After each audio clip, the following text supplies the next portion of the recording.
En los últimos momentos, mientras la sangre me corría por las sienes y luchaba por mantenerme consciente, escuché el susurro desesperado de mi esposo.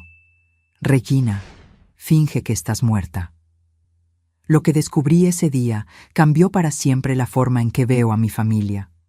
No fue solo el intento de asesinato por parte de mi propio hijo lo que me destruyó, sino el horrible secreto que guardó durante 2 décadas sobre la desaparición de mi primogénita, Marina. Un secreto que involucraba dinero, envidia y una mentira cultivada durante años en la mesa de la cena familiar. Pero antes de continuar, asegúrate de estar suscrito al canal y escribe en los comentarios ¿desde dónde estás viendo este video? Nos encanta saber hasta dónde llegan nuestras historias. Me llamo Regina. Tengo 58 años y, hasta hace 3 días, creía haber construido una vida perfecta junto a mi esposo, Augusto. Vivíamos en una casa de ladrillos a la vista en un barrio tranquilo de Buenos Aires, donde el aroma del café se mezclaba con el sonido de los pájaros en las mañanas de domingo. Augusto trabajaba como contador en una oficina del centro, y yo daba clases de literatura en el colegio estatal. Nada glamoroso, pero éramos felices con la simplicidad. Teníamos 2 hijos, Marina, nuestra primogénita, y Lucas, 5 años menor. Marina era el sol de nuestra casa, siempre con un libro bajo el brazo, soñando con ser escritora. Lucas era más reservado, observador, con un talento extraordinario para los números que parecía venir de la nada, ya que Augusto y yo siempre luchamos con las matemáticas. Los domingos reuníamos a la familia para el tradicional asado. Marina contaba sobre los libros que estaba leyendo, mientras Lucas permanecía en silencio, solo observando, picando la comida en su plato. Augusto se encargaba de la carne, y yo preparaba la ensalada de papas que a todos les encantaba. Era simple, pero era nuestro. Las risas resonaban en el jardín trasero, mezclándose con el olor a carne en la parrilla. Por las noches, Augusto y yo caminábamos por el vecindario, planeando el futuro. Hablábamos sobre la universidad de Marina, sobre cómo Lucas necesitaba abrirse más, sobre la casa nueva que compraríamos cuando nos jubiláramos. Sueños sencillos, modestos, pero que tenían sentido para nosotros. Habíamos ahorrado durante años. No éramos ricos, pero teníamos lo suficiente para vivir cómodamente y ayudar a nuestros hijos cuando lo necesitaran. La casa estaba casi pagada y nuestros ahorros, aunque no eran enormes, serían suficientes para una jubilación tranquila. Unos 150,000 pesos guardados con sacrificio a lo largo de 3 décadas. Fue cuando Marina cumplió 20 años que todo comenzó a cambiar. Ella y Lucas empezaron a discutir con frecuencia. Los encontraba en el pasillo, susurrando irritados, y se callaban cuando yo aparecía. Cuando les preguntaba, Marina cambiaba de tema y Lucas simplemente se iba de la habitación. Augusto decía que solo era rivalidad entre hermanos, que pronto pasaría. Una noche fría de julio, hace exactamente 20 años, Marina no regresó a casa. Esperamos hasta las 11, luego hasta la medianoche, luego hasta las 2 de la mañana. Llamamos a sus amigos, a la policía, a los hospitales. Lucas estaba en su habitación, supuestamente estudiando para un examen de cálculo, pero noté algo extraño en su mirada cuando le pregunté si sabía dónde podría estar su hermana. «Debe estar con algún novio, mamá. Ya sabes cómo es», respondió sin levantar la vista del libro. Augusto salió con los vecinos a buscarla. Revisaron cada rincón del barrio, cada plaza, cada lugar que Marina solía frecuentar. Al amanecer, recibimos la noticia que destrozaría nuestras vidas. El cuerpo de Marina había sido encontrado en las orillas del Río de la Plata, cerca de la zona del puerto. La policía concluyó que fue un asalto que salió mal. No llevaba su bolso, ni documentos, ni el collar de plata que le habíamos regalado en su cumpleaños. Un crimen común en una gran ciudad. Nunca cuestioné esa versión porque no podía imaginar que la verdad pudiera ser aún más terrible. El funeral de Marina fue el día más oscuro de mi vida. Usé el único vestido negro que tenía, guardado para ocasiones formales. nunca para algo así. Lucas permaneció a mi lado, extrañamente tranquilo para un chico de 15 años que acababa de perder a su hermana. Mientras yo me deshacía en lágrimas, él mantenía sus ojos fijos en el ataúd, sin una sola lágrima. En ese momento, pensé que era el shock, su manera de procesar el dolor. Augusto no se separó de mi lado durante todo el funeral, sosteniendo mi mano, apoyándome cuando mis piernas flaqueaban. «Vamos a superar esto juntos», me susurraba, aunque notaba una extraña vacilación en su voz, como si guardara algo que no podía contarme. Después de la muerte de Marina, Lucas cambió por completo. Se volvió más atento, más presente en casa. Comenzó a ayudarme en la cocina, a acompañar a su padre en las tareas de mantenimiento de la casa, a traerme pequeños regalos cuando me veía demasiado triste. Pensé que era su forma de lidiar con el luto, de llenar el vacío dejado por su hermana. Qué ingenua fui. Lo que en realidad estaba haciendo era construyendo una fachada perfecta para esconder el monstruo que crecía dentro de él. Los años pasaron, y el dolor por la pérdida de Marina nunca nos abandonó por completo, pero aprendimos a vivir con él. Lucas se graduó en economía, con honores. Consiguió un trabajo en un banco de inversión y parecía irle muy bien. Conoció a Vanessa, una chica encantadora de la facultad de marketing, y pronto se casaron. Tuvieron 2 hijos, Mateo y Clara, y por primera vez desde la muerte de Marina, sentí que la vida nos estaba dando una segunda oportunidad de felicidad. Vanessa me llamaba mamá y pasaba horas conmigo en la cocina aprendiendo recetas de la familia. Lucas abrió su propia consultora financiera y, aparentemente, estaba prosperando. Todo parecía perfecto de nuevo, pero ahora, postrada en esta cama de hospital con 3 costillas rotas y el sabor a sangre en la boca, entiendo que toda esa felicidad era una mentira cuidadosamente construida sobre el cadáver de mi hija. Los primeros indicios de que algo andaba mal comenzaron hace unos 8 meses, cuando Augusto y yo decidimos actualizar nuestro testamento. Ya habíamos pasado de los 55 años y necesitábamos organizar nuestros bienes. La casa, los ahorros, la pequeña finca que heredé de mis padres en las afueras. Fue Lucas quien sugirió que buscáramos un abogado. «Mamá, papá, ya no son tan jóvenes. Necesitamos asegurarnos de que todo esté en orden», dijo con esa sonrisa que ahora me parece tan calculadora.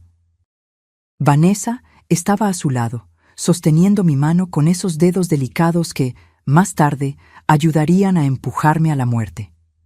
Los amamos demasiado y queremos asegurarnos de que estén protegidos, agregó con su voz dulce. El abogado, el doctor Fabricio, un hombre de mediana edad que conocíamos a través de amigos en común, nos explicó nuestras opciones. Podríamos crear un fideicomiso, dividir los bienes entre los nietos o hacer un testamento convencional. Lucas insistió en que lo nombráramos a él y a Vanessa como únicos herederos, argumentando que ellos se encargarían de la distribución a los nietos cuando llegara el momento. Además, dijo, mirándome a los ojos con una intensidad que me incomodó, van a necesitar de nosotros cuando sean mayores. Es mejor que tengamos acceso a los recursos para cuidarlos adecuadamente. Algo en su tono me causó un malestar inexplicable, pero Augusto pareció convencido. Mi esposo, siempre tan práctico y confiado, aceptó la sugerencia sin mucha resistencia.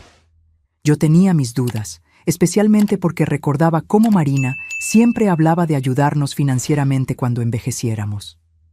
Marina tenía planes, sueños de cuidarnos, pero ya no estaba, y Lucas era nuestro único hijo vivo. Firmamos los documentos una tarde de miércoles. Recuerdo que Vanessa llevaba un vestido de flores y me dio un abrazo prolongado después de la ceremonia. Ahora somos oficialmente una familia para siempre, me susurró al oído. Un escalofrío me recorrió la espalda, aunque no entendía por qué en ese momento. Esa noche, mientras preparaba una sopa de verduras para la cena, no pude librarme de la sensación de que había cometido un grave error. Se lo comenté a Augusto, que estaba distraído leyendo el periódico en la mesa de la cocina. ¿No te pareció, Lucas, un poco demasiado insistente con el testamento?, pregunté, revolviendo el caldo humeante. «Solo está siendo práctico, Regina. Sabe de finanzas. Es su trabajo», respondió Augusto sin levantar la vista del periódico. Pero noté una tensión en sus hombros, algo que no concordaba con sus palabras despreocupadas. Las semanas siguientes fueron extrañas. Lucas y Vanessa comenzaron a visitarnos con más frecuencia.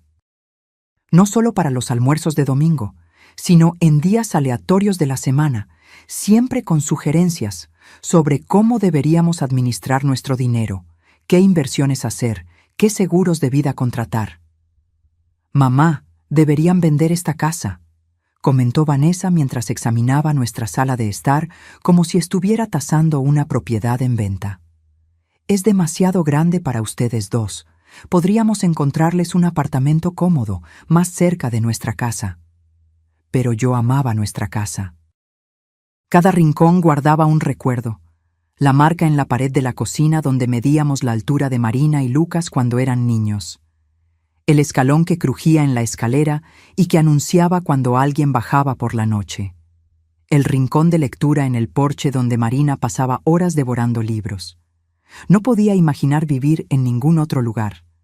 Cuando lo expresé, vi un destello de irritación en los ojos de Lucas que me provocó un escalofrío.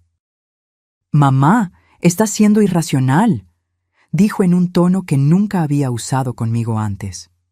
«Esta casa es enorme para 2 personas de su edad. Si uno de ustedes se cae por esas escaleras, puede ser fatal». Vanessa asintió vigorosamente. «Además, el mantenimiento debe costar una fortuna.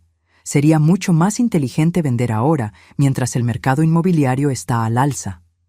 Para mi sorpresa, Augusto comenzó a considerar su argumento. Mi esposo, que siempre había dicho que moriría en esa casa, ahora hablaba de ser práctico y de pensar en el futuro. Había algo en su mirada que no pude descifrar, una mezcla de miedo y resignación que no encajaba con el hombre decidido que yo conocía. Una noche, después de otra de esas conversaciones tensas, confronté a Augusto en la habitación. «¿Qué está pasando? ¿Por qué estás considerando vender nuestra casa? Siempre dijiste que jamás nos iríamos de aquí». Él suspiró profundamente, sentándose en el borde de la cama con los hombros caídos. «Regina, tal vez tengan razón. Ya no somos tan jóvenes como antes». Pero vi algo en sus ojos, una sombra de duda, un secreto que no podía compartir. La situación escaló cuando Lucas sugirió que le diéramos un poder para administrar nuestras finanzas. «Es solo una precaución», explicó mientras Vanessa preparaba un té en nuestra cocina, moviéndose como si el espacio ya fuera suyo. «Si uno de ustedes se enferma o tiene un problema, podemos encargarnos de todo sin complicaciones legales». La forma en que lo dijo, tan naturalmente, casi me convence. Casi. Esa noche no pude dormir. Me quedé mirando el techo, escuchando la respiración de Augusto a mi lado, tratando de entender por qué me sentía tan incómoda con la preocupación aparentemente legítima de mi hijo. Al día siguiente, llamé a mi hermana mayor, Elena, para pedirle consejo. Elena siempre fue más desconfiada, más perspicaz que yo. «Regina, ¿no te parece extraño que Lucas esté tan ansioso por controlar el dinero de ustedes? Tiene un buen trabajo, su consultora parece ir bien. ¿Por qué esa obsesión con sus finanzas?» Sus palabras me golpearon como un rayo. Tenía razón. Lucas nunca había demostrado problemas financieros, nunca pidió dinero prestado, nunca mostró señales de dificultad económica. Al contrario, siempre se encargaba de mostrarnos lo mucho que estaba prosperando. El auto nuevo, los viajes internacionales, la escuela cara de sus hijos. Esa tarde, cuando Lucas vino para otra de sus conversaciones sobre el futuro, decidí confrontarlo directamente. «Hijo», comencé mientras nos sentábamos en la sala de estar, «¿por qué es tan importante para ti tener control sobre nuestras finanzas? Tu padre y yo todavía estamos lúcidos y somos capaces». Su reacción fue inmediata y reveladora. Su rostro se endureció y por un instante vi algo en sus ojos que nunca había visto antes, algo frío, calculador y espantosamente familiar. «Mamá, No se trata de control, respondió con voz tensa. Se trata de amor, cuidado y responsabilidad familiar. Pero la forma en que pronunció responsabilidad familiar sonó más como una amenaza que como una expresión de afecto. Esa noche, después de que Lucas y Vanessa se fueran, Augusto y yo tuvimos la primera discusión seria en años. Él pensaba que yo estaba exagerando, viendo problemas donde no los había. Insistí en que algo no estaba bien, que el comportamiento de nuestro hijo había cambiado drásticamente. Augusto, le dije mientras lavábamos los platos de la cena, ¿recuerdas cómo era Lucas antes de la muerte de Marina? Era diferente, más distante, más... No sé cómo explicarlo, pero algo en él me asustaba a veces. Mi esposo se paralizó, el plato enjabonado suspendido en el aire. En sus ojos vi algo que nunca había visto antes. Reconocimiento mezclado con terror. Regina, me dijo con voz baja, casi un susurro. Hay cosas sobre la muerte de Marina que nunca te conté. Mi corazón se aceleró tanto que pensé que iba a explotar. Las palabras de Augusto me golpearon como un puñetazo. ¿Qué quieres decir? ¿De qué hablas? Augusto se sentó pesadamente en una de las sillas de la cocina, la misma mesa donde compartimos miles de comidas en familia, donde Marina solía escribir sus cuentos, donde Lucas siempre estuvo observando en silencio. Se pasó las manos por el rostro, como si intentara borrar los recuerdos que lo atormentaban desde hacía 2 décadas. La noche en que Marina desapareció, comenzó con voz ahogada. Lucas no estaba en su habitación estudiando como nos dijo. Lo vi salir de casa alrededor de las 8. Algo en su comportamiento me preocupó, así que lo seguí. Había estado muy extraño esos días, más agresivo, más reservado. Augusto hizo una pausa, mirando sus manos como si la terrible verdad estuviera escrita en ellas. Los vi discutiendo cerca del puerto. Regina, los escuché gritando el uno al otro. El mundo comenzó a girar a mi alrededor. ¿Sobre qué discutían?, pregunté, aunque una parte de mí ya no quería saber la respuesta. Augusto levantó la vista, y vi lágrimas que ni siquiera había derramado en el funeral de nuestra hija. Sobre dinero, Regina. Lucas estaba furioso porque Marina era la primogénita, porque según la tradición de mi familia, ella recibiría la mayor parte de la herencia. Pero había algo más, algo sobre el dinero que Lucas estaba tomando sin permiso. ¿Qué dinero?, pregunté, sintiendo que el suelo desaparecía bajo mis pies. Augusto respiró hondo antes de continuar. 2 días antes de morir, Marina me buscó en el garaje donde arreglaba el auto. Había descubierto que Lucas estaba desviando dinero de nuestra cuenta de ahorros, pequeñas cantidades al principio, luego valores mayores. Ella tenía pruebas, pasó semanas investigando. Mi mente se negaba a procesar lo que estaba escuchando.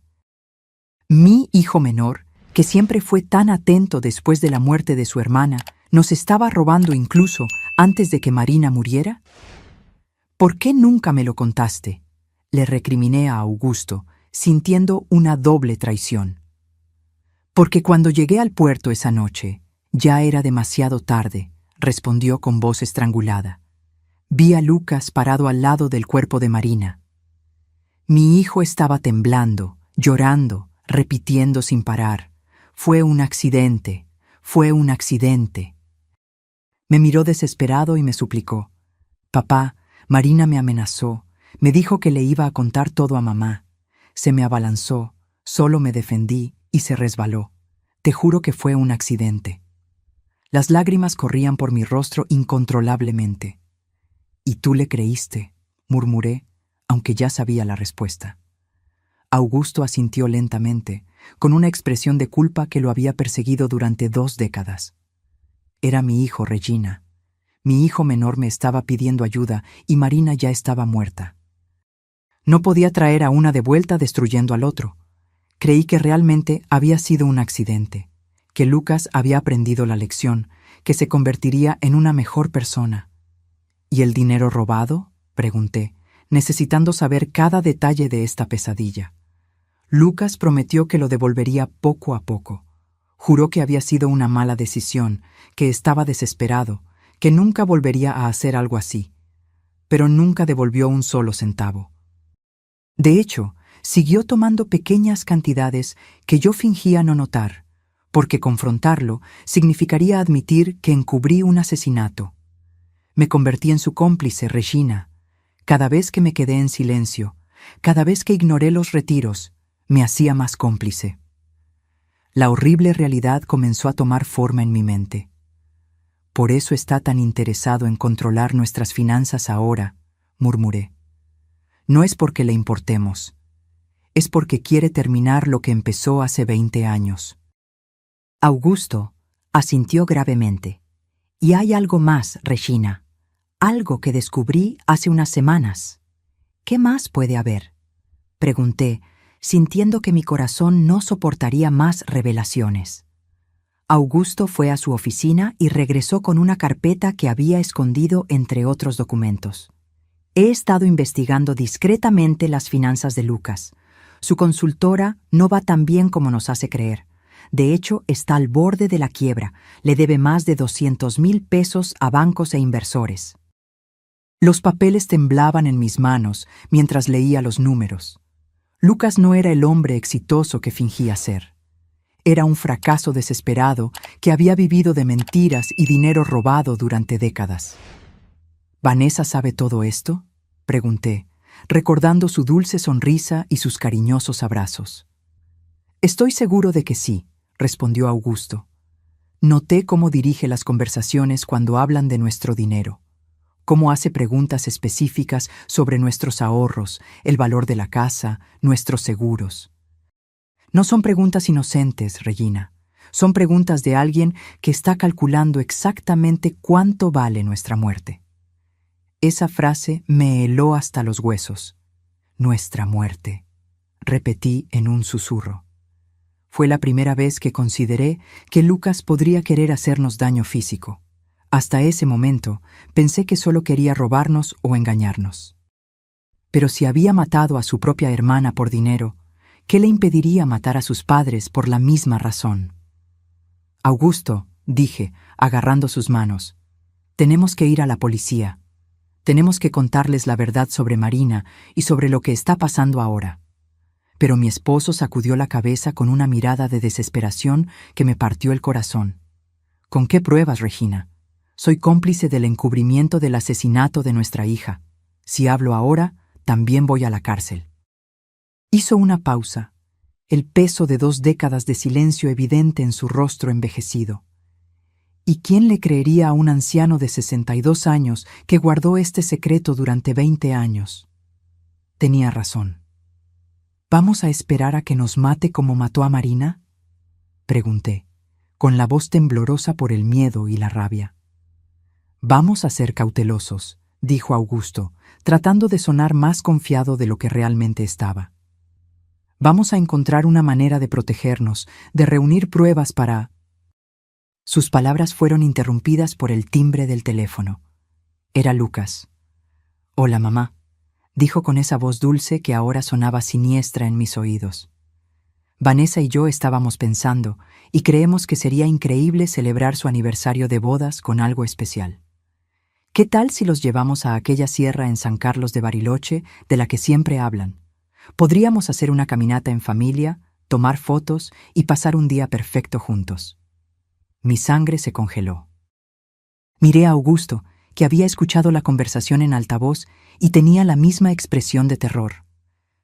«Es una idea muy amable, hijo», logré responder con voz temblorosa. «Pero déjanos pensarlo y te devolvemos la llamada mañana». Después de colgar, Augusto y yo nos miramos en silencio, sabiendo que acabábamos de recibir una invitación a nuestra propia ejecución. «La sierra», murmuré. «Nos va a llevar a la sierra para matarnos y hacer que parezca un accidente, igual que hizo con Marina en el puerto». Augusto asintió gravemente. Esa noche no dormimos ni un minuto, aferrados el uno al otro en la cama, planeando cómo podríamos salvarnos de nuestro propio hijo. Los días siguientes fueron una pesadilla de terror y fingimiento. Augusto y yo Teníamos que actuar con normalidad cuando Lucas y Vanessa nos visitaban, sonriendo cuando hablaban del paseo por la sierra, asintiendo cuando nos contaban emocionados sobre pasar tiempo en familia. Pero por dentro, cada fibra de mi ser gritaba de miedo. Sabía que estaba mirando a los ojos del asesino de mi hija y ahora él estaba planeando hacernos lo mismo a mi esposo y a mí. Vanessa apareció el viernes por la tarde con una bolsa de compras y esa sonrisa radiante que ahora parecía la máscara de un demonio.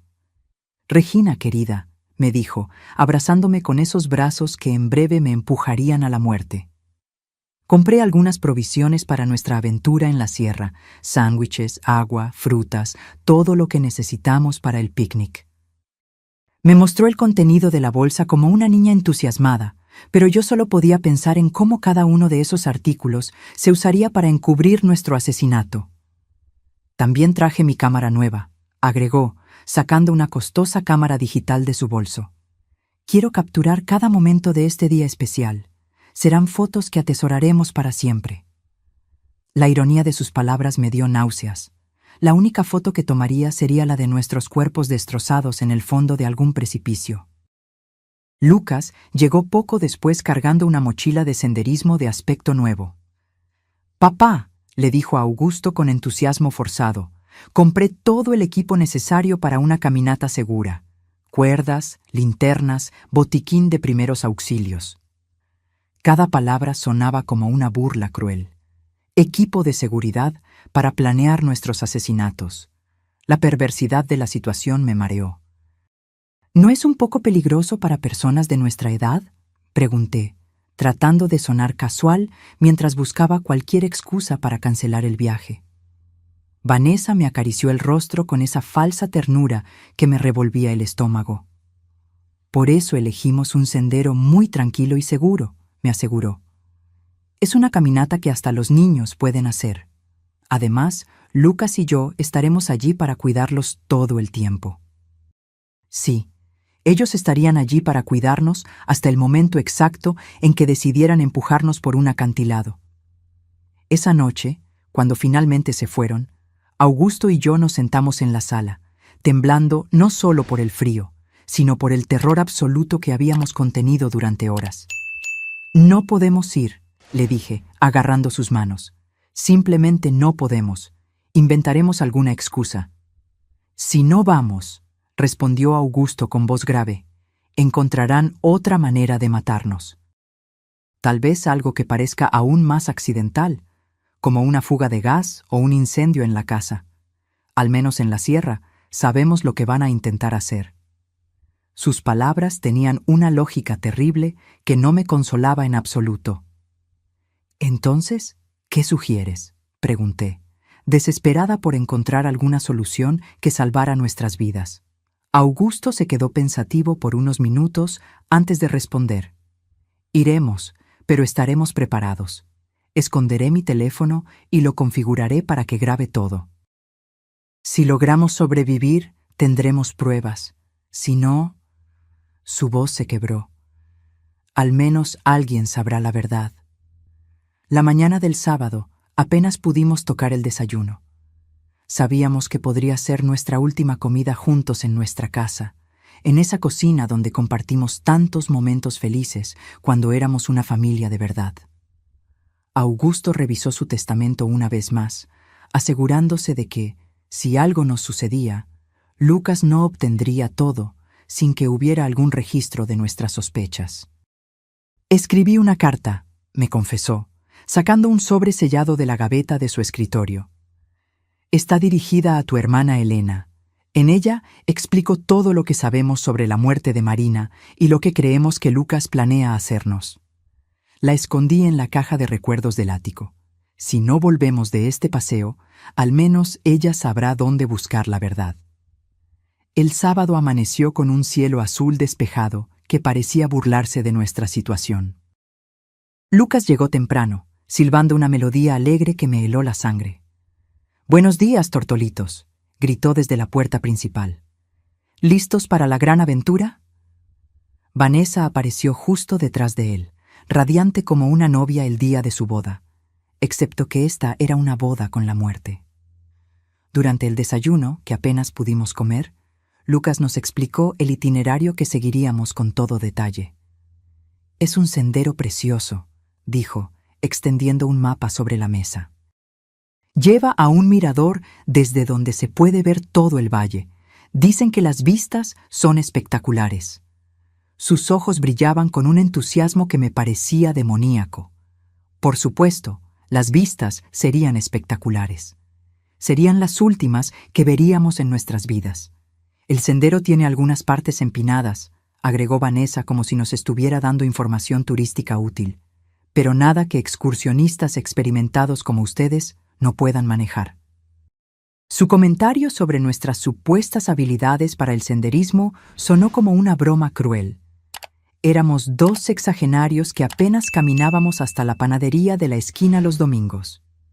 Mientras cargábamos el auto, vi a Lucas revisar meticulosamente su mochila, asegurándose de que tenía todo lo que necesitaba para su plan. Noté cuerdas, una pala pequeña y algo que parecía una pistola de bengalas. «¿Para qué es eso?», pregunté, señalando el arma. «Para seguridad», respondió sin dudar. «Si nos perdemos o algo sale mal, podemos enviar una señal de socorro». Claro, ellos enviarían una señal de socorro después de empujarnos por un acantilado, para que nuestros cuerpos pudieran ser encontrados y el trágico accidente durante un paseo familiar fuera confirmado. Todo estaba calculado. Cada detalle planeado para que nuestros asesinatos parecieran perfectamente naturales. El viaje en auto hasta la sierra duró casi 2 horas que se sintieron como una eternidad.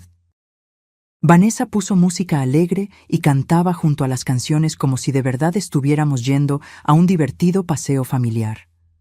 Lucas conducía con cuidado, obedeciendo todos los límites de velocidad, deteniéndose en cada señal de alto. No quería arriesgarse a un accidente que arruinara sus planes perfectos. Durante el viaje, Augusto discretamente tomó mi mano y me mostró que había activado la grabación en su teléfono. Todo lo que sucediera a partir de ese momento quedaría registrado. Si lográbamos sobrevivir, tendríamos pruebas. Si no, al menos la verdad no moriría con nosotros. Cuando finalmente llegamos al inicio del sendero, mi corazón latía tan fuerte que pensé que iba a reventar mi pecho. El lugar era deslumbrante, con altos pinos y el sonido de un arroyo cercano. Pero para mí se había convertido en el escenario de mi propia ejecución. Lucas y Vanessa sacaron sus mochilas del baúl, sonriendo y bromeando como si fuera el día más feliz de sus vidas. «¿Listos para la aventura?», preguntó Lucas con un entusiasmo que me hizo temblar. Y por primera vez en 20 años vi en sus ojos el mismo brillo frío que debió tener la noche en que mató a Marina. El sendero comenzó relativamente fácil, serpenteando entre árboles imponentes y rocas cubiertas de musgo. Vanessa caminaba delante de nosotros, tomando fotos constantemente y comentando sobre la belleza del paisaje. «¡Miren esas flores silvestres!», exclamó, señalando unos arbustos cubiertos de pequeñas flores azules. «Y ese pájaro de allí arriba, ¡qué hermoso!». Su actuación era perfecta, la de una nuera cariñosa disfrutando de un día especial con sus suegros.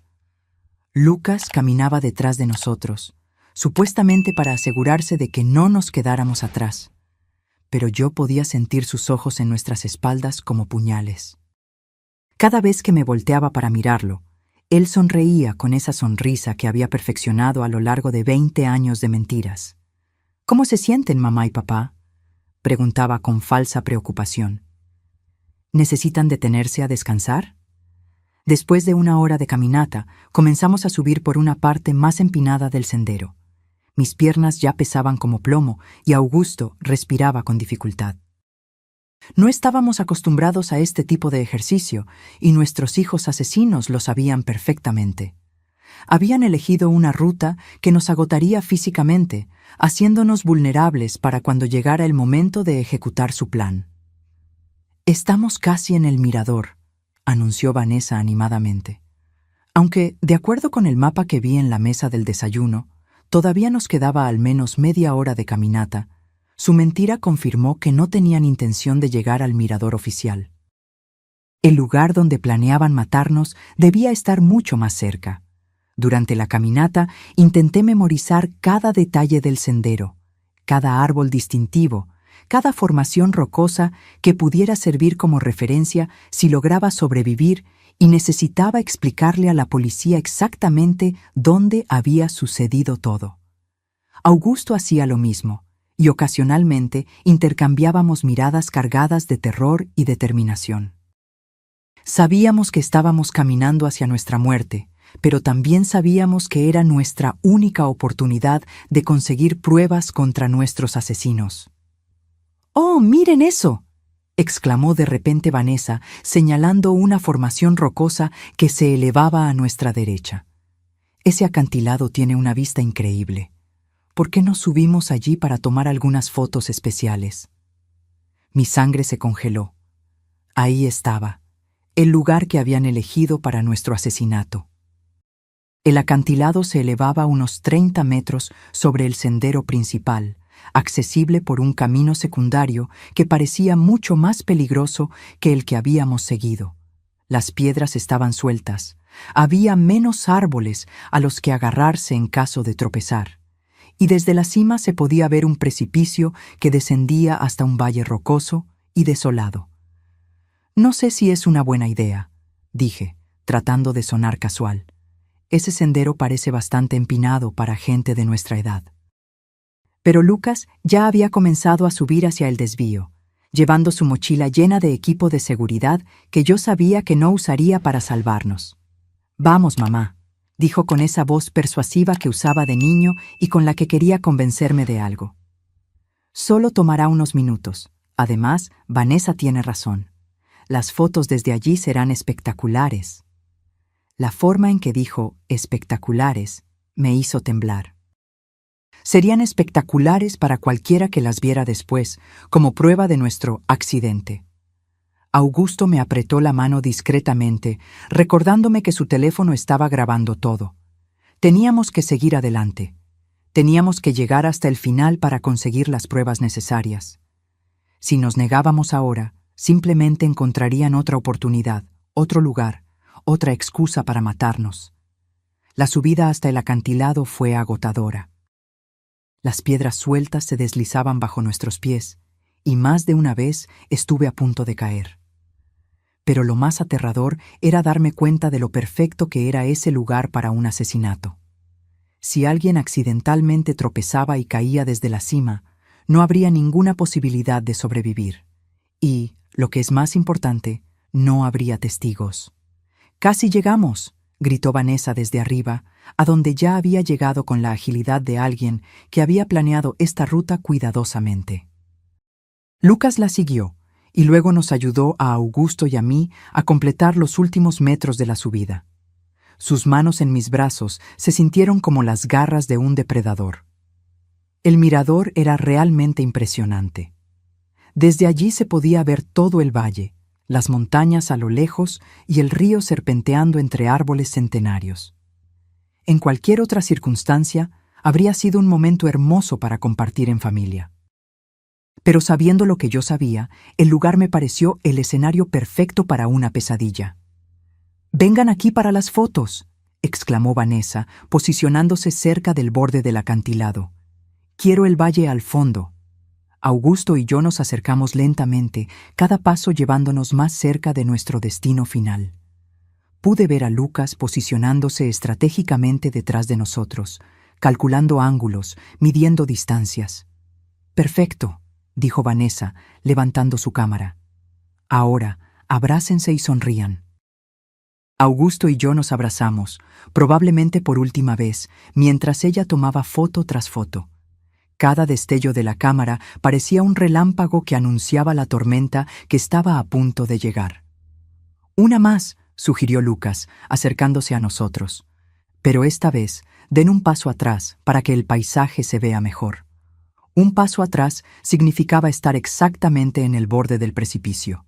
Augusto y yo intercambiamos una mirada. La hora había llegado. Retrocedimos como se nos había dicho, sintiendo que el suelo firme desaparecía bajo nuestros pies, quedando solo el vacío del abismo detrás de nosotros. Vanessa levantó la cámara una vez más, pero esta vez vi algo diferente en sus ojos. Ya no había necesidad de fingir. La máscara se había caído. «Sonrían», dijo con una voz que ya no tenía nada de dulce. «Esta será la última foto de ustedes». En ese momento, Lucas se abalanzó hacia nosotros con los brazos extendidos. El plan era simple: empujarnos hacia atrás para que cayéramos al vacío, tomar algunas fotos del accidente y luego bajar a encontrar nuestros cuerpos destrozados. Pero Augusto se había preparado para este momento. En el último segundo, logró agarrar la muñeca de Lucas y tirar de él hacia adelante. «Si vamos a morir, tú vienes con nosotros», gritó con una furia que nunca había visto en él antes. Por un momento, los cuatro estábamos tambaleándonos en el borde del acantilado, sosteniéndonos unos a otros en una danza macabra entre la vida y la muerte. Vanessa gritó e intentó ayudar a Lucas, pero el peso de todos nosotros era demasiado. Sentí que el suelo cedía bajo mis pies, sentí que la gravedad comenzaba a ganar la batalla. Y entonces caímos juntos, atrapados en un abrazo mortal, gritando mientras el aire silbaba a nuestro alrededor y el suelo rocoso se acercaba a una velocidad aterradora. En esos segundos que duraron una eternidad, pensé en Marina, en cómo debió sentirse cuando Lucas la empujó a las aguas oscuras del Río de la Plata hace 20 años. El impacto fue brutal. Escuché el horrible sonido de huesos rompiéndose, el sonido de mi propio cuerpo destrozándose contra las rocas. El dolor era indescriptible. Pero aún más terrible era el sabor metálico a sangre en mi boca y la certeza de que esta vez Lucas había ganado. Esta vez no habría testigos para contar la verdad. Pero entonces escuché la voz de Augusto, débil, pero clara. «Regina, no te muevas, finge que estás muerta». Y me di cuenta de algo increíble. Aún estaba viva. El dolor era tan intenso que pensé que me volvería loca. Cada fibra de mi cuerpo gritaba en agonía. Sentí sangre corriendo por mi rostro y algo caliente y pegajoso empapando mi ropa. Pero la voz de Augusto resonó en mis oídos como una orden divina. «Finge que estás muerta». Con una fuerza de voluntad que no sabía que poseía, permanecí completamente inmóvil, controlando incluso mi respiración para que fuera imperceptible. A pocos metros de distancia, podía escuchar los gemidos de dolor de Lucas y Vanessa. Ellos también habían sobrevivido a la caída, pero por sus lamentos parecían estar en peores condiciones que nosotros. «Vanessa», escuché la voz rota de mi hijo. «¿Estás bien?». Su preocupación por su esposa me repugnaba. Este hombre, que había asesinado a su propia hermana e intentado matarnos, aún era capaz de sentir amor por alguien. «Creo que me rompí la pierna», gimió Vanessa. «Me duele tanto, Lucas. ¿Y los viejos?». La forma irrespetuosa en que se refirió a nosotros confirmó lo que yo ya sabía. Nunca habíamos sido familia para ella. Solo éramos obstáculos en el camino hacia nuestro dinero. Escuché movimiento, como si Lucas se estuviera arrastrando en nuestra dirección. Mi corazón latía tan rápido que temí que pudiera oírlo. «Están muertos», anunció después de unos minutos que parecieron horas. «Ambos tienen los ojos abiertos, pero no están respirando». Su mentira me llenó de una extraña esperanza. Si él creía que estábamos muertos, tal vez tendríamos una oportunidad. «Perfecto», susurró Vanessa con una satisfacción que me heló la sangre. «Funcionó exactamente como lo planeamos». «Bueno, excepto por la parte en la que nosotros también caímos», escuché la risa amarga de Lucas. «Al menos no tendremos que fingir que los amamos más». En los minutos siguientes, que parecieron una eternidad, Lucas y Vanessa discutieron su situación. Ambos estaban heridos, pero podían moverse. El plan ahora era arrastrarse hasta encontrar un lugar desde donde pudieran pedir ayuda y luego contar la historia de cómo habían sobrevivido milagrosamente a un trágico accidente que había matado a sus pobres padres. «Recuerda la historia», le dijo Lucas a Vanessa. Estábamos tomando fotos cuando una roca se soltó bajo los pies de papá. Él tropezó y, tratando de agarrarse, arrastró a mamá con él. Nosotros intentamos ayudar, pero caímos también. Es importante que nuestras historias coincidan. Lo sé, respondió Vanessa impaciente. Lo practicamos 100 veces. Somos los sobrevivientes traumatizados de una tragedia familiar. Pobres de nosotros, perdimos a nuestros queridos suegros en un horrible accidente. Su actuación era tan convincente que si yo no hubiera vivido la verdad, habría creído cada palabra. Gradualmente, sus voces se desvanecieron mientras se arrastraban hacia lo que esperaban fuera su salvación. Cuando finalmente reinó el silencio, Augusto susurró mi nombre tan bajo que apenas pude escucharlo. «Regina, ¿estás bien?». Respondí en el mismo susurro, confirmando que estaba viva, pero terriblemente herida. «Mi pierna derecha está rota», me dijo con voz ahogada por el dolor, «y creo que tengo algunas costillas fracturadas. ¿Y tú?». Hice un inventario mental de mi cuerpo. Sentí un dolor agudo en el brazo derecho. Mi cabeza palpitaba como si alguien la estuviera martillando, y definitivamente algo andaba mal con mi hombro, pero estaba viva, y eso era más de lo que había esperado. «Estamos mal, pero vivos», susurré. «¿El teléfono sigue grabando?». «Sí», confirmó Augusto, «pero no hay señal aquí abajo». Esa fue la parte más aterradora de nuestra situación. Estábamos vivos, pero atrapados en el fondo de un valle, heridos y sin manera de comunicarnos con el mundo exterior. Si nadie venía a buscarnos, moriríamos allí lentamente de sed, hambre o por nuestras heridas. «Augusto», susurré, «antes de que sea demasiado tarde, necesito que me cuentes todo lo que realmente sucedió la noche en que Marina murió». Mi esposo suspiró profundamente, como si hubiera estado esperando este momento durante 20 años. «Esa noche», comenzó con voz temblorosa, «Marina vino a buscarme al garaje. Estaba furiosa. Tenía papeles en las manos, extractos bancarios. Me mostró pruebas de que Lucas había estado robando dinero de nuestras cuentas durante meses. Pequeñas cantidades al principio, luego sumas mayores. Marina había notado discrepancias cuando nos ayudó a organizar los impuestos y empezó a investigar. El dolor físico se mezcló con el dolor emocional mientras escuchaba la verdad que había estado oculta durante décadas. Marina quería confrontar a Lucas esa misma noche, continuó Augusto. Intenté calmarla, convencerla de esperar hasta el día siguiente, pero estaba decidida. Dijo que no podía dormir sabiendo que su hermano menor nos estaba robando. «¿Y tú la seguiste?», pregunté, aunque ya sabía la respuesta. La seguí porque tenía miedo de lo que pudiera pasar.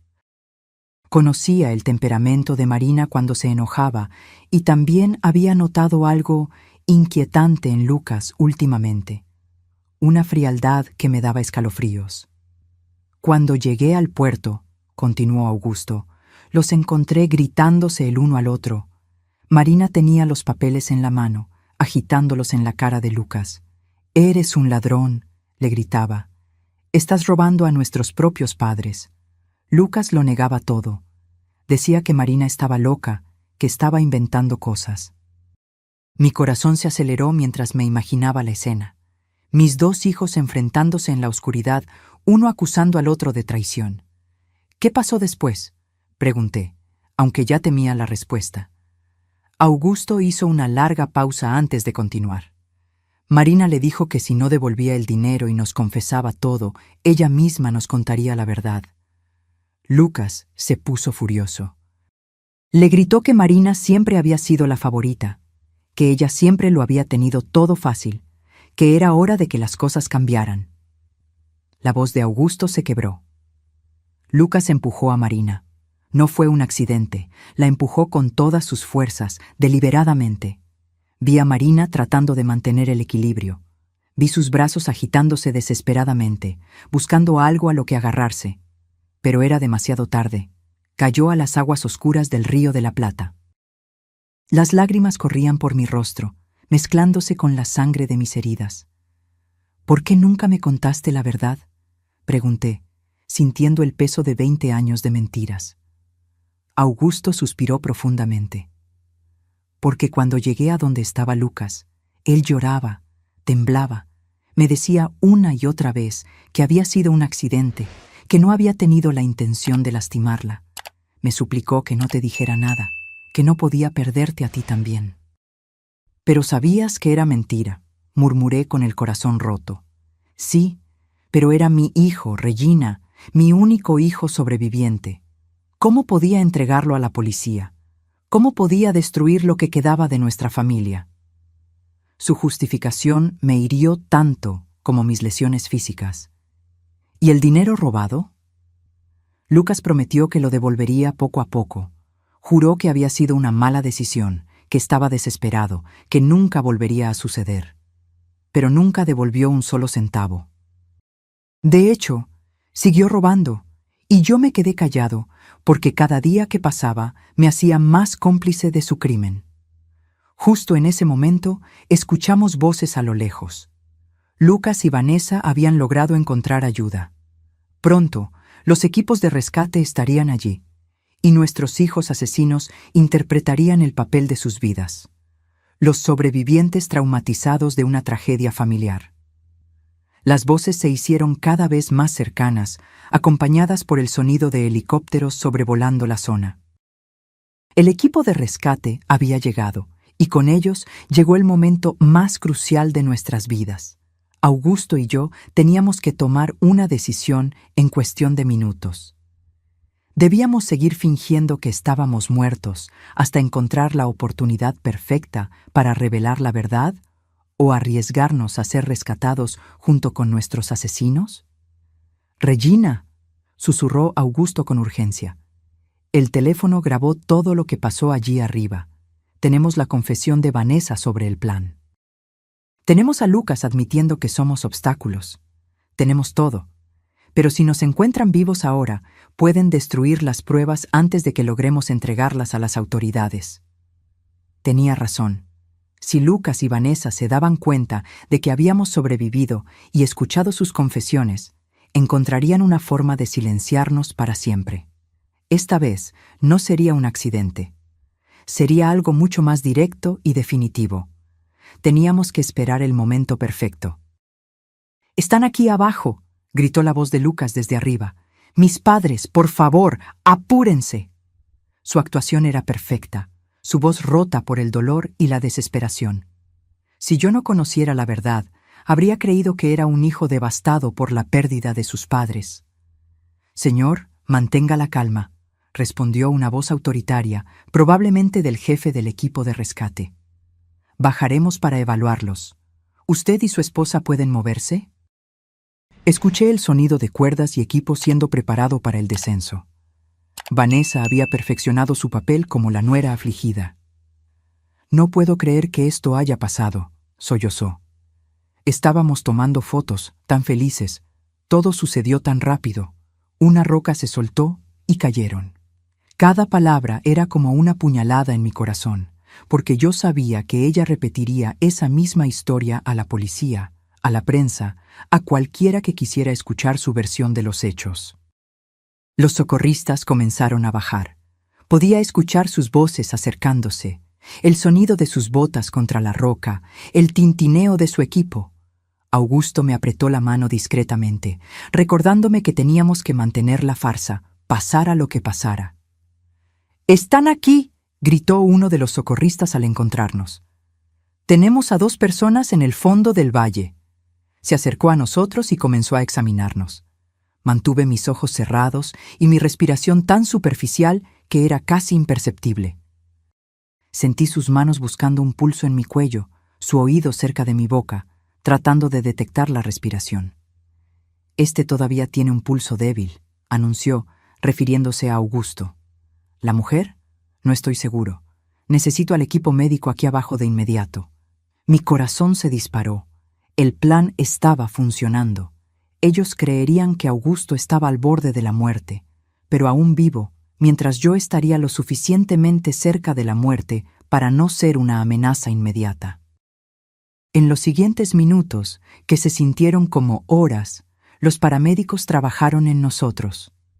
Sentí cuando me pusieron una máscara de oxígeno, revisaron mis heridas y me aseguraron a una camilla. Todo el tiempo tuve que luchar contra cada instinto de mi cuerpo que me gritaba que abriera los ojos, que pidiera ayuda, que dejara de fingir. La mujer está en estado muy grave, escuché a uno de los paramédicos informar por radio, pulso casi imperceptible. Necesitamos transportarlos al hospital de inmediato. Perfecto. Nos llevarían al hospital, donde tendríamos la oportunidad de hablar con las autoridades sin que Lucas y Vanessa pudieran silenciarnos. Durante el ascenso en las camillas, pude escuchar los sollozos teatrales de Vanessa y las palabras de consuelo que los socorristas le ofrecían a ella y a Lucas. Fueron muy valientes al sobrevivir a esto, alguien les dijo. Es un milagro que estén relativamente bien. Si supieran que el verdadero milagro era que Augusto y yo estábamos vivos para contar la verdad. En el helicóptero médico, mientras volábamos hacia el hospital, pude sentir la presencia de Augusto en la camilla a mi lado. Los paramédicos estaban enfocados en mantenerlo estable, y por sus conversaciones entendí que estaba en estado crítico. Sus heridas eran más graves que las mías, y por un momento terrible, temí que pudiera morir antes de que tuviéramos la oportunidad de revelar la verdad. Señora, escuché a uno de los paramédicos decirme, si puede oírme, aguante, estaremos en el hospital en pocos minutos. Su voz era gentil, llena de una compasión genuina que contrastaba dramáticamente con la falsedad que había escuchado de mi propia familia. Cuando llegamos al hospital, el caos fue inmediato. Médicos y enfermeras corrían de un lado a otro, gritando órdenes médicas que yo no entendía. Fui llevada directamente a una sala de emergencias donde comenzaron a trabajar en mis heridas. Tenía que seguir fingiendo que estaba inconsciente, pero también necesitaba encontrar una manera de comunicarme con alguien en quien pudiera confiar. Doctora, escuché a una enfermera decir, los signos vitales de ella son extraños. El pulso está más fuerte de lo que esperaríamos para alguien en su supuesta condición. Mi corazón se saltó un latido. Me habían descubierto. Era tan mala actriz que mi propio cuerpo me estaba traicionando. Murmuró la doctora. A veces sucede en casos de trauma extremo. El cuerpo tiene formas misteriosas de aferrarse a la vida. Vamos a monitorearla de cerca. La señora... Bueno, las próximas horas serán cruciales. Vanessa hizo un sonido que supuestamente era un sollozo de dolor, pero para mí sonó como un suspiro de alivio. ¿Podemos verlos?, preguntó Lucas. Solo por un momento. Necesitamos despedirnos por si acaso. La doctora accedió, y pronto escuché pasos acercándose a mi cama. Fue el momento más peligroso de todos. Tenía que convencer a mi hijo asesino de que realmente estaba muriendo. Sentí la presencia de Lucas junto a mi cama. Su mano tocó la mía, y fue todo lo que pude hacer para no apartarla. «Mamá», susurró, «si puedes oírme, quiero que sepas que te amo. Siento mucho que esto haya sucedido». Sus palabras eran miel envenenada, dulces en la superficie, pero mortales en su esencia.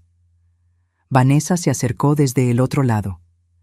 «Regina, querida», murmuró, «has sido como una madre para mí. Nunca te olvidaremos». Mentira. La única razón por la que no me olvidarían era porque tendrían que vivir con el conocimiento de que me habían asesinado. Pero entonces, Lucas se inclinó más cerca de mi oído y susurró algo que me heló la sangre. «Espero que hayas aprendido la lección, mamá. Nunca debiste hacer tantas preguntas sobre nuestras finanzas. Algunas verdades es mejor dejarlas enterradas, igual que a Marina». En ese momento, supe que nuestro plan había funcionado. Lucas acababa de confesar, y aunque yo no tenía cómo grabarlo, había una enfermera en la habitación que había escuchado cada palabra. El susurro de Lucas resonó en mis oídos como una confesión directa de su culpa. Había mencionado a Marina. Había admitido que algunas verdades debían permanecer enterradas. Y, lo que es más importante, había reconocido que nuestras preguntas sobre las finanzas habían sido la razón de nuestro accidente. La enfermera que había escuchado el comentario, una joven llamada Carla, según su identificación, se había paralizado junto al monitor cardíaco. Vi a través de mis ojos semicerrados cómo sus ojos se abrían de par en par, sorprendidos y horrorizados. Había escuchado algo que no debía, y su expresión me dijo que entendía perfectamente las implicaciones de esas palabras. «¿Qué dijiste sobre Marina?», susurró Vanessa, obviamente sorprendida por la mención de la hermana muerta. Lucas se puso tenso, dándose cuenta de que había hablado de más. «Nada», murmuró. «Solo quise decir, bueno, mamá siempre se preguntó qué pasó de verdad esa noche». «Creo que ya no importa», dijo Vanessa, pero su voz traicionó su nerviosismo. Era lo suficientemente inteligente como para darse cuenta de que su esposo había cometido un error. «Lucas», susurró con urgencia, «vámonos. Los médicos necesitan espacio para trabajar». Pude sentir la tensión entre ellos, el entendimiento mutuo de que habían hablado demasiado en el lugar equivocado. Después de que se fueron, la enfermera Carla se acercó a mi cama. «Señora», susurró tan bajo que apenas pude escucharla. «Sé que puede oírme. Lo que acabo de escuchar no es normal. Si está en peligro, necesito que me lo diga de alguna manera». Su voz tenía una urgencia que me llenó de esperanza. Alguien más había comenzado a sospechar. Muy lentamente, casi imperceptiblemente, moví mi dedo índice. Fue el movimiento más pequeño posible, pero Carla lo notó de inmediato. «Dios mío», susurró, «está consciente». Moví mi dedo de nuevo, esta vez 2 veces. «Escuche», me dijo, inclinándose aún más cerca. «Voy a fingir que estoy revisando sus monitores. Si está en peligro por culpa de esas personas que acaban de estar aquí, mueva su dedo 3 veces». Sin dudar, moví mi dedo 3 veces. «¿Ellos le hicieron esto?». 3 movimientos más. La enfermera se alejó de mi cama y fingió revisar mi suero mientras procesaba lo que acababa de descubrir. Pude ver en su expresión que estaba luchando con la decisión de qué hacer. Finalmente se acercó de nuevo. «Voy a hablar con la médica responsable», susurró. «Pero necesito que siga fingiendo hasta que podamos protegerla. ¿Entendido?». Moví mi dedo una vez. Los siguientes minutos fueron agonizantes. Carla salió de la habitación y me quedé sola, esperando y rezando para que creyera mi historia y tomara las medidas correctas.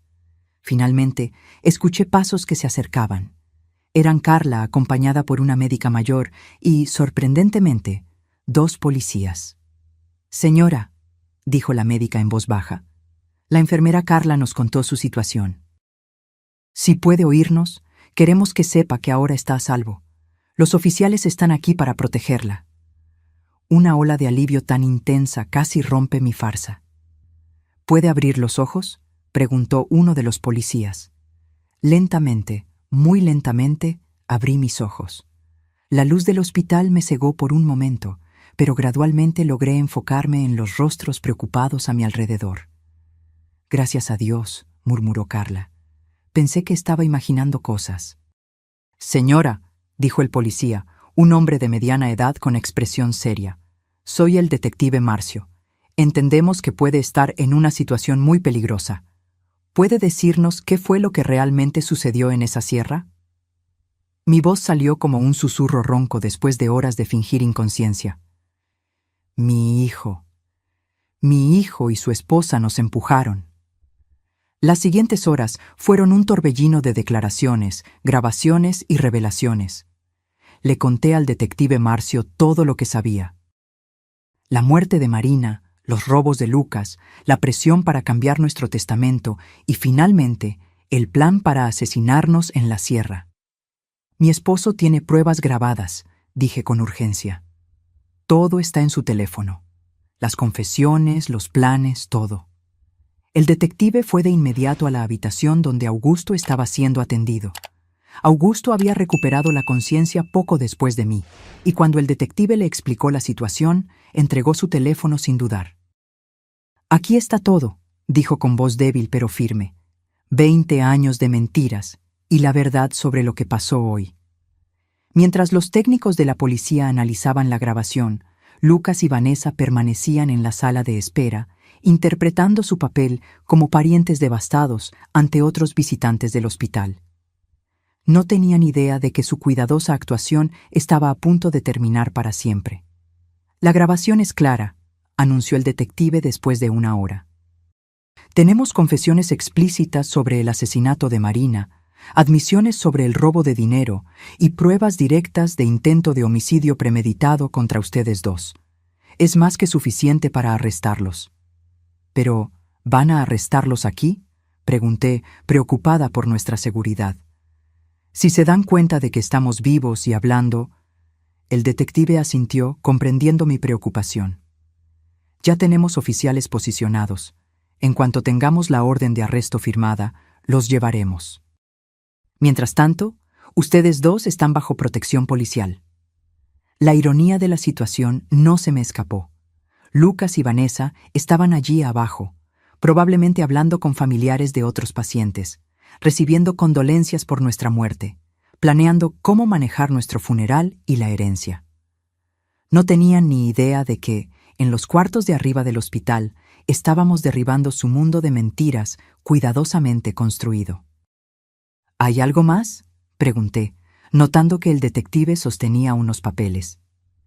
«Después de escuchar su historia, investigamos las finanzas de su hijo», respondió, abriendo una carpeta. «No solo está en bancarrota, como sospechaban, sino que también le debe dinero a gente peligrosa, a acreedores que no aceptan excusas». Mi sangre se congeló. ¿Quiere decir que no éramos solo un inconveniente para él?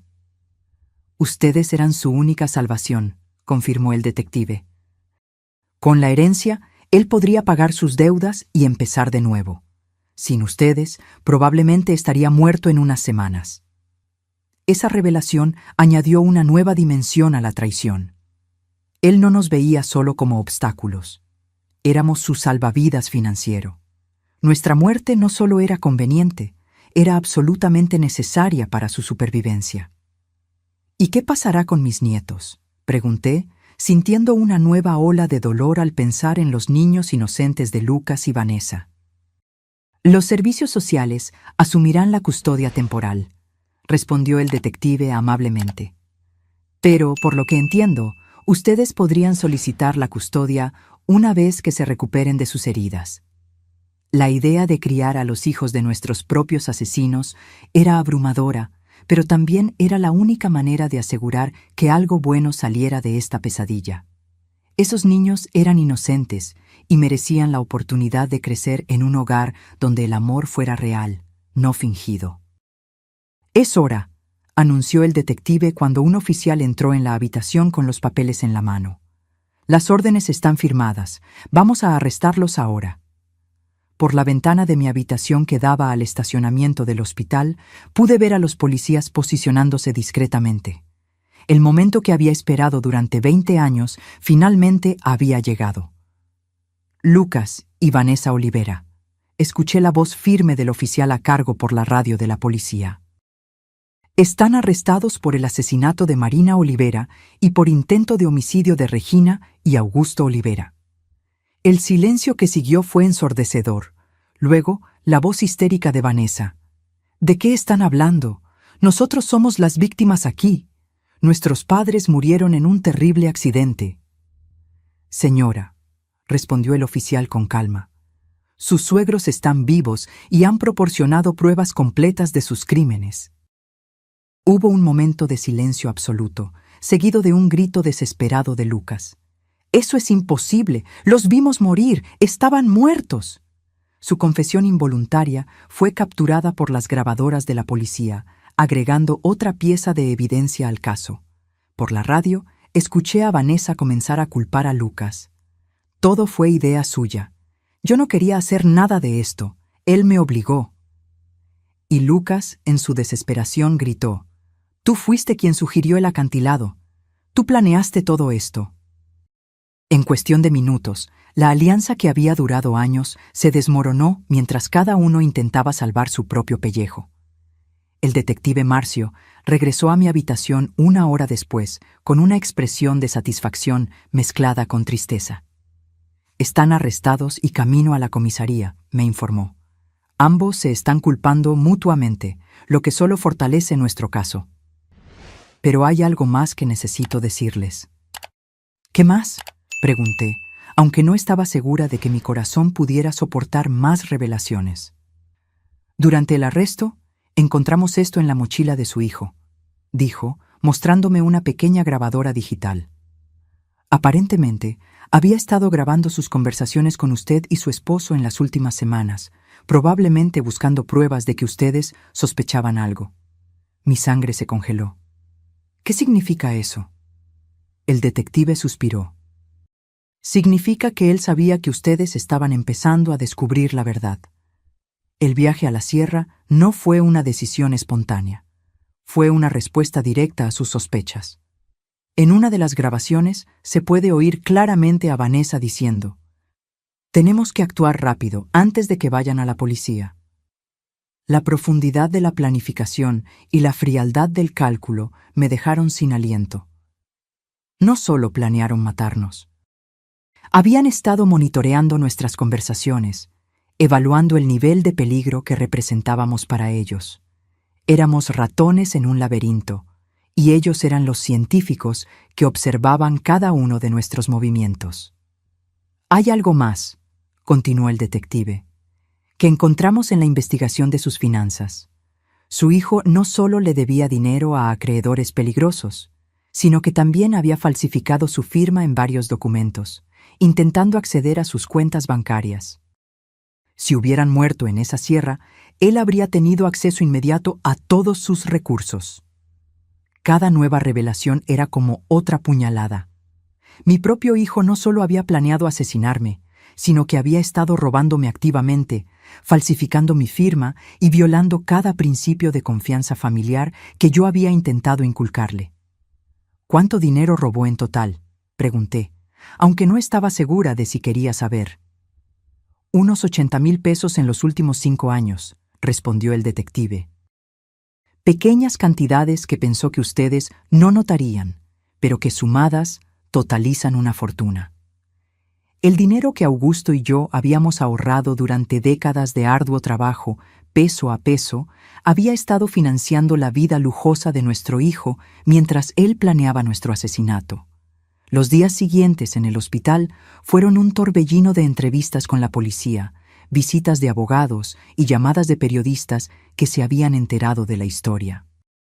La prensa local había titulado el caso como «La traición familiar más brutal de la década». Reporteros de todo el país querían escuchar nuestra versión de los hechos. Mi hermana Elena llegó desde Córdoba llorando y abrazándome como si no me hubiera visto en décadas. «Regina», repetía entre sollozos. «Siempre supe que había algo raro en Lucas después de la muerte de Marina, pero nunca imaginé que fuera capaz de esto». Sus palabras me consolaron porque confirmaron que mis instintos maternos no habían sido completamente ciegos. «¿Y los niños?», pregunté sobre mis nietos que ahora estaban bajo la custodia temporal de los servicios sociales. «Los visité ayer», respondió Elena con tristeza. «Están confundidos, preguntando por qué sus padres no pueden volver a casa. Son muy pequeños para entender lo que realmente pasó». El abogado que contratamos, el doctor Vinicius, vino a visitarnos con noticias sobre el proceso legal. «El caso es sólido», nos aseguró. «Con las grabaciones, las confesiones durante el arresto y todas las pruebas financieras, es casi imposible que escapen de condenas significativas». El juicio comenzó 6 meses después. El día que tuve que testificar, miré a Lucas directamente a los ojos por primera vez desde el arresto. No vi remordimiento ni dolor. No vi al hijo que había criado. Vi a un extraño frío y calculador que se había disfrazado de mi hijo durante décadas. Cuando terminé mi testimonio, después de relatar cada detalle horrible de nuestra experiencia, me dirigí a él directamente desde el estrado de los testigos. «Lucas», No sé quién eres, pero ya no eres mi hijo. Mi hijo murió la noche que mataste a Marina, y lo que ha estado viviendo en su lugar durante 20 años es un monstruo que yo, sin saberlo, ayudé a criar.